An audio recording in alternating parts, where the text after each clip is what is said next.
Hello, welcome to Bob's Dungeon. My name's Bob, I'll be your host. And a lot of the games I talk about are mostly fantasy and science fiction, with some horror games. I really like the horror games, and I love horror movies. I'll take a no budget horror movie over a multi-$100 million blockbuster film any day. So, in this video, we're going to talk about a game that allows you to simulate the horror movie experience in a tabletop role-playing game. We're going to talk about Horror Show. Now, this book has 104 pages and a copyright of 2011. It was published by Bedrock Games, and all the artwork in this book is in black and white, and it's fairly decent. So let's go ahead and look at that artwork. All of the artwork in this book is in black and white. And it's pretty decent, with almost a comic book-like feel to it. All in all, the artwork in this book goes a long way to setting a proper tone and mood for this game. To play this game, what you're going to need is, of course, a copy of this core rulebook and as many 10-sided dice as you can get your hands on. Character creation in this game is extremely easy. First off, you'll pick your role. They have several different roles to pick from. There's the soldier cop, the athlete, the leader, the bookworm, the scientist, tech expert, or the survivor. And your role will tell you what your primary skills are and the type of acquaintance that you'll have. The next thing you'll pick is your occupation, and there's a big list of occupations in this game. Your occupation will give you one free skill. Then you get your starting karma. All characters start with a 2 in karma. Karma is used to interact with your acquaintances, and there's some optional rules that you can use karma for to avert death and re-roll skills that are filled. After that, you'll pick your skills. Now you get 12 skill points to split up amongst your primary skills, and 9 skill points for your secondary skills, which is everything else that's not a primary skill. The skills are broken up into several categories. There are defenses, combat, specialists, mental, physical, and knowledge skills. And if you wish, you can pick an expertise. An expertise will cost you one of your skill points at character creation and can be put in a skill to give you an extra die to roll. Now, after that, you figure out exactly what your acquaintances are, and optionally, you could pick a nemesis, which is, if you treat your acquaintances poorly, they can turn into a nemesis. And also, if you wish, you can pick shortcomings, and they're like flaws that your character will have. For each shortcoming, you'll get an extra die to put in one of your skills.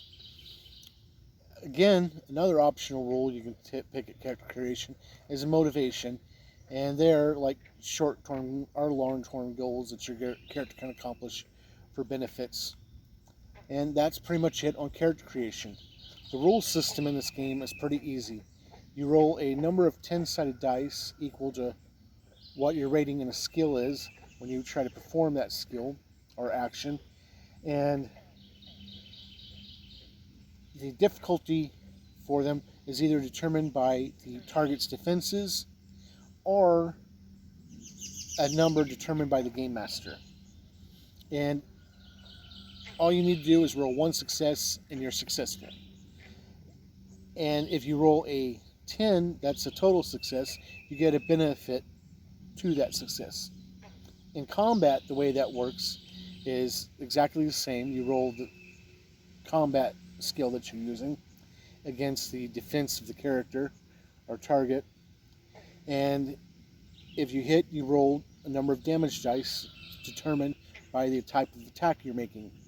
And if you score a 10 on the damage roll, then if you score a success, you get to 1 point of damage. If you score a 10, you do 2 points damage. You're not able to take much damage in this game. Just a couple of hits and you're done. but that kind of helps the flow of it feeling more like a horror movie, because typically a lot of people don't last long in those. The good ones, at least. Anyway, it's pretty simple. That's pretty much it as far as rules go. Your karma rating, like I said, it can go up to a max of 5, and it'll go up and down depending on whether you do good things or bad things in the game. The bad people are usually punished in the horror movies. Usually. But it has rules in here for creating the type of game to fit the horror movie you're trying to replicate, such as low-budget films, B-movie films, blockbuster films, Oscar bait, that kind of thing. It also gives you rules for creating monsters for your horror game, whether they be your common everyday slasher or your horror beyond the stars. And it's pretty neat in that. It's also got some stock monsters that you can populate your game with, already written up in here, if you want to go that route, like zombies, vampires, mutant bugs, that kind of thing. It's got some blank character sheets in the back that you can photocopy and use. And there's 3 different types of character sheets, depending on what type of game you want to run. A low-octane game means you take basically 3 hits and you're dead.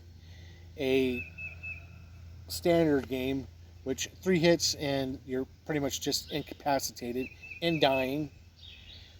And a high octane game where you can take more hits. So that's pretty nifty.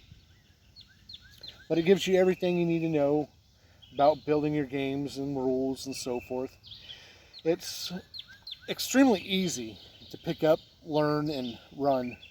And if you can think of a horror movie that you like, you can play it through this game. And that's very neat. And this brings me to 3 questions. Would I play a character in this game? Yes, I would. I like horror. I love horror movies, so I would definitely play in this game. Would I run this game? If I had players for this game, I would definitely run it. It lends itself extremely well to a one-shot style of game. There are rules for playing a long-term campaign, but they're kind of weird. Would I recommend this game? And yeah, I'd recommend it. If you're into horror movies and want something that's extremely easy, fast to learn and run, then this would definitely be a go-to game for you. And that's pretty much all I got to say for Horror Show right now. Thank you for joining me on a look at this book, and hopefully you'll join me next time where we'll talk about something else. Bye.